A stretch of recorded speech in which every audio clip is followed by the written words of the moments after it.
Hello. I wanted to make a video, but for some reason my webcam won't let me just record. So live stream it is. I will be taking this down afterwards and editing it for time and clarity.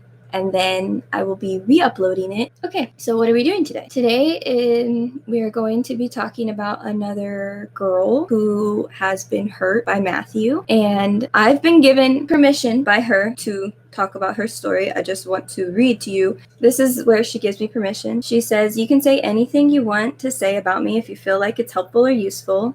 So she is giving me her permission to share her experience and her story. But she says she thinks that it will help us in this. So I'm gonna share her story with you all. People deserve to know, what he's doing. Her name is Brittany. I'm just going to read directly from her messages of what she sent me because that is her words. She says, "It has been over a decade and I'm still affected by it. I was 18 and he was 27 at the time when I first talked to him, but I was a very sheltered teenager. I had no friends and just had been dumped by my first boyfriend when Matthew began messaging me on MySpace and AIM. This was all the way back in 2007. During that time, he was in a long-term relationship with a girl in California. I'm going to call this girl A. I'm not going to name her. She doesn't, in a polite way, she doesn't deserve to have her name released. In a polite way. I don't want anything bad for her. And this was the girl that Matthew was in a very long-term, long-distance relationship with. Brittany says, "I knew about that, but he became my only source of comfort, and when we talk from morning to night every single day." This is what he does. He makes you believe he is a safe person. He will spend a lot of time with you. He will talk to you for hours on end. He'll make you believe he's safe. He will do this. It's part of the grooming mechanism. And by the way, adults can be groomed as well as children. Adults are very, very much can be groomed. Anybody can be groomed. It just takes time. She says that he discouraged her from ever considering getting back with her ex-boyfriend. He was sending me flowers and telling me he loved me. He also sent me a webcam during this time, asking me to send him naked pictures because if I really loved him, I'd do what he's asking. Other girls do this for their boyfriend all the time. It's not a big deal. Fucking creep. He eventually said that he wasn't properly in love with the other girl, with girl A. He said he realized that he couldn't possibly really love her if he was doing and saying all of these things with me. But he wanted to let her down gently because she's very sick and the stress could leave her confined to a wheelchair. So I took his word on everything. I've since talked to her about everything, and she was never by any means some frail little creature. She's smart and strong and capable of hearing the truth and always has been. This was just another lie of his so that he could keep me quiet and manipulate multiple young women. I eventually got enough money together to get a passport and a plane ticket to meet him.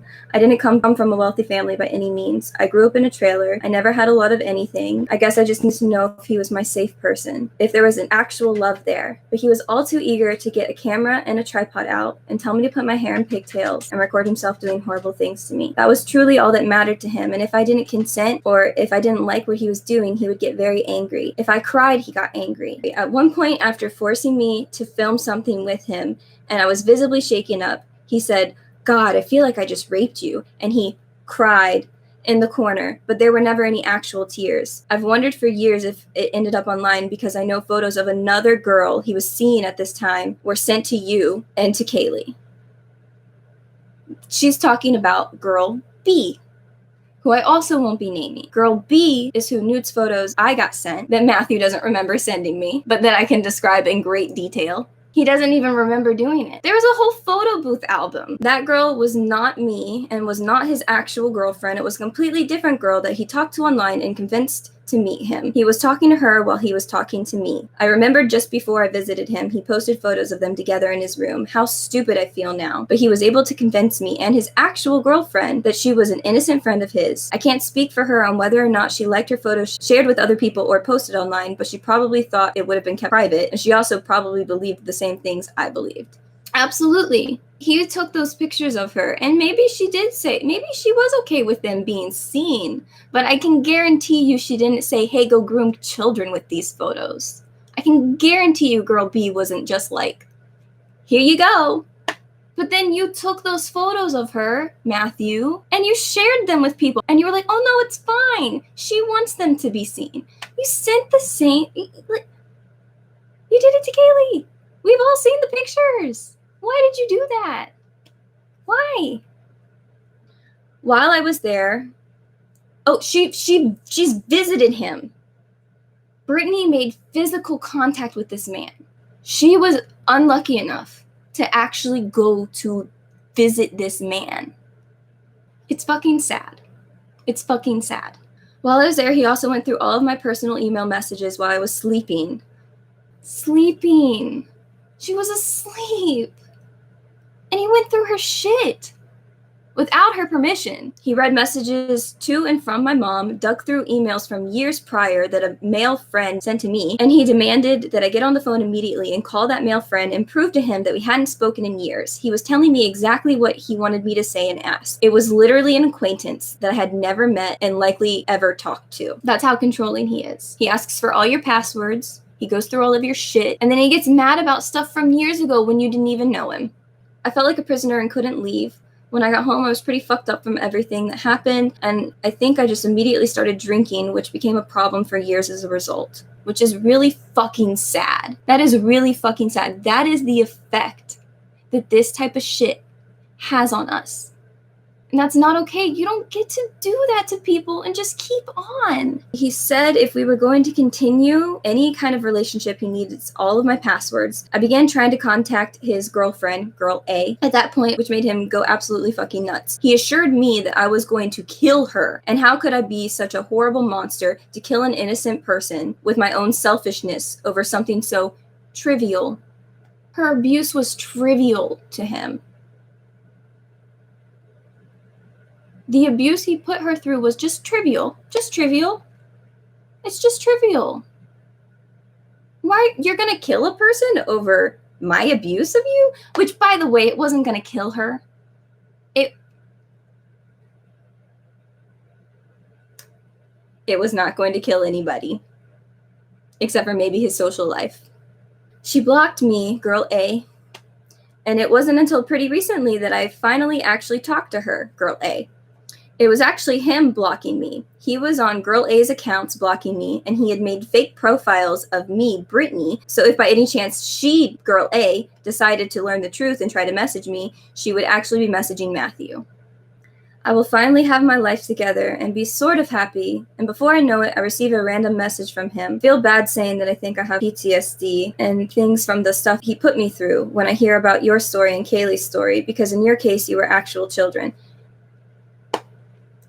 You were actually touched. Brittany, it does matter that he is going after teenagers, but it doesn't matter that you were 18 or 19. He still hurt you. He still abused you. So it doesn't matter. He physically abused you. It's not a competition on who got abused worse. The point is that we all got hurt by the same exact fucking man. He hurt all of us. You deserve just as much support and care and love and justice that the rest of us deserve. I hate that was even ever a thought in Brittany's head. I hate that. That's not fair. That's not fair to her. That is just unthinkable. It is horrific to me, and I'm so sorry for what he did to you, but I wanted to share with you my experience with him because I've never healed from it, and the wound always opens up again when I see he is still hurting people. Knowing that he is out there still hurting people it's incredibly difficult to deal with because I want so badly to stop it. Like, I want so badly to protect people. I wish that I could stop him, but he's not doing it because of me.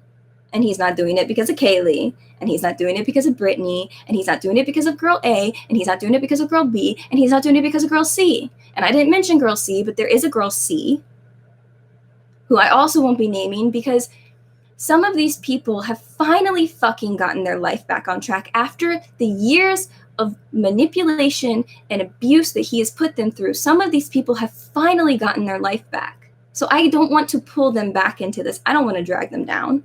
I don't want to make bad memories resurface again. And then to deal with it, for all of us to like not be able to communicate, for all of us to feel like and think that this was only happening to us, and for each of us to feel like we can't speak out because nobody's going to believe us. We were really scared. And I found another girl just the other day. Matthew.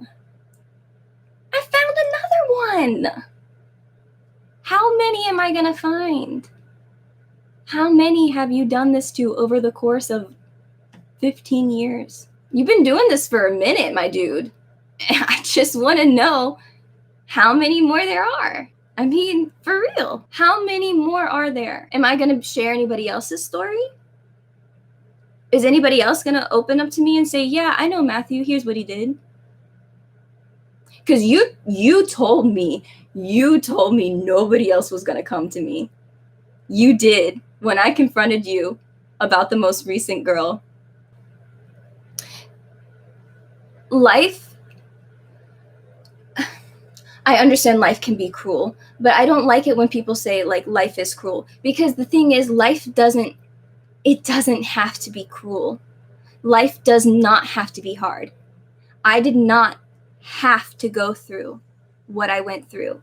Brittany did not have to go through what she went through. Kaylee did not have to go through what she went through. Girl A did not have to go through what she went through. Girl B did not have to go through what she went through. Girl C did not have to go through what she went through. The world may be a cruel and cold and hard place, but it does not have to be. We can be the difference. We can be the change. We can be the good. We can. Get better, not bitter. Just because you have had a hard life does not mean that others must also. Just because you have suffered does not mean others must also. Make the world better. Do better. Be better. It's possible.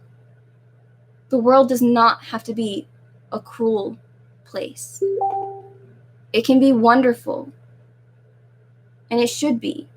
We're here for a very short time in the grand scheme of things. We should be happy while we are here.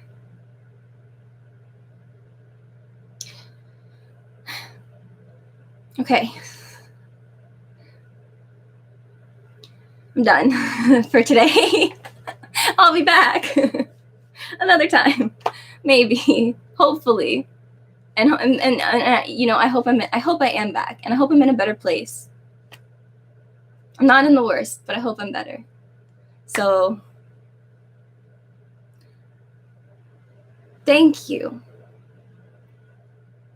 for listening to me. It's all I want. Thank you. I appreciate you guys. And I'll see you guys around.